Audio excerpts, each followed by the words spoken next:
Grand Rising. I hope each and every one is doing okay, and each and every individual always remember to thank the Most High for allowing you to see another day, man or woman, child or elderly individual. As for myself, I thank the Most High. Got a late start, but you know what? I'm still going to show up in my spiritual gas bag. I won't take up too much of y'all folks' time. For the anointed class and for the overall public, I will be bringing 2 verses out of the book of Joel, chapter 5, verses 17 and 18. Please bear with me.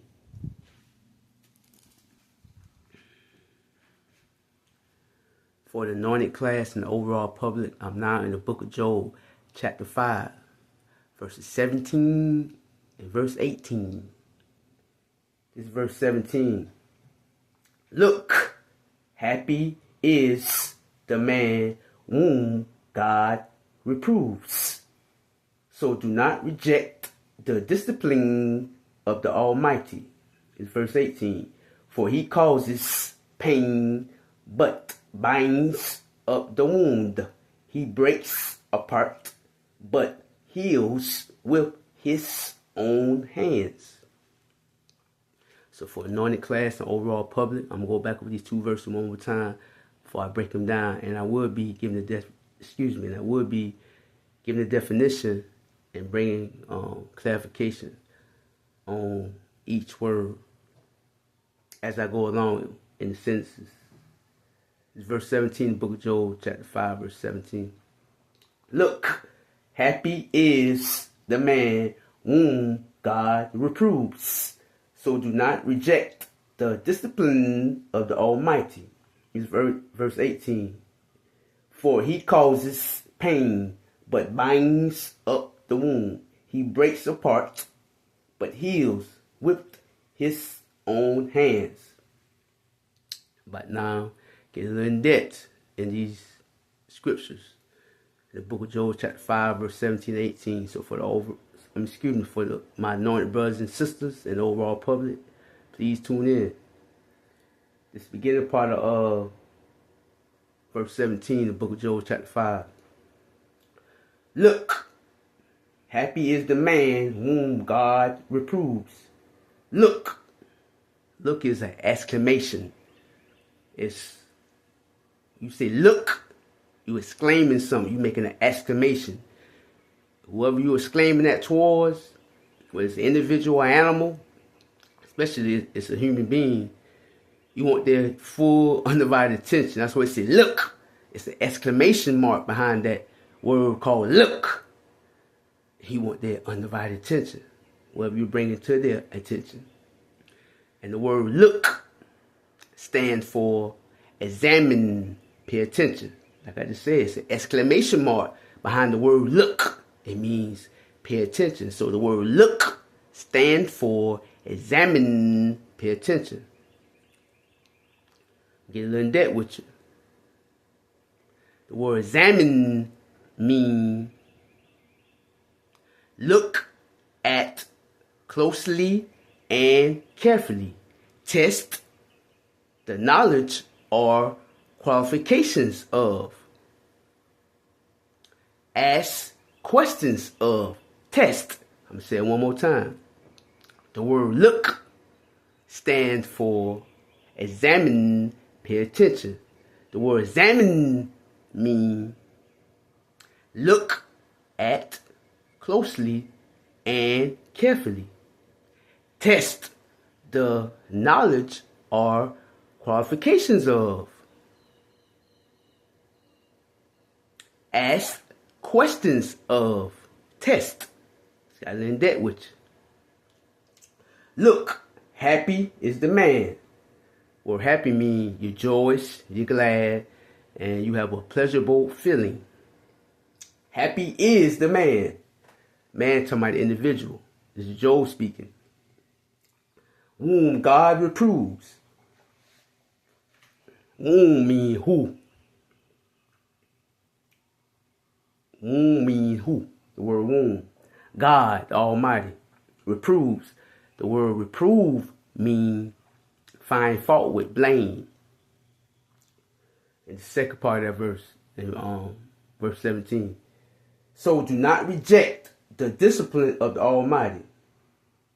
So do not reject the discipline of the Almighty. The word reject means refuse to take in, use.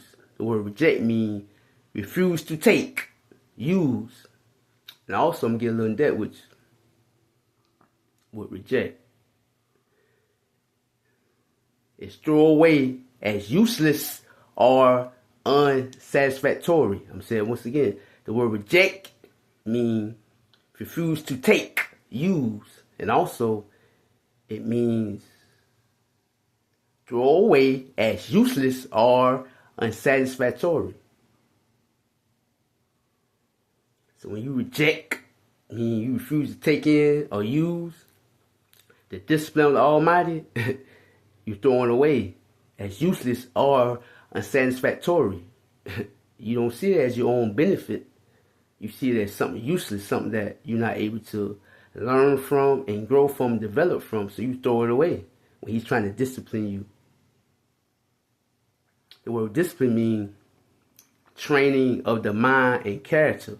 And also, it's punishment, because what you have done, what you have caused, a cause is what produces an effect. Effect is what produces the cause. So what you did that caused that effect, whatever effect you did, reduce that cause. I'm saying once again. So do not reject the discipline of the Almighty. So whatever you did that caused that effect, effect means whatever produced the cause. So whatever you did that caused that effect, ultimately the effect was whatever you did what produces the cause. For in order for you to get disciplined. That's why God disciplined the ones that he loved.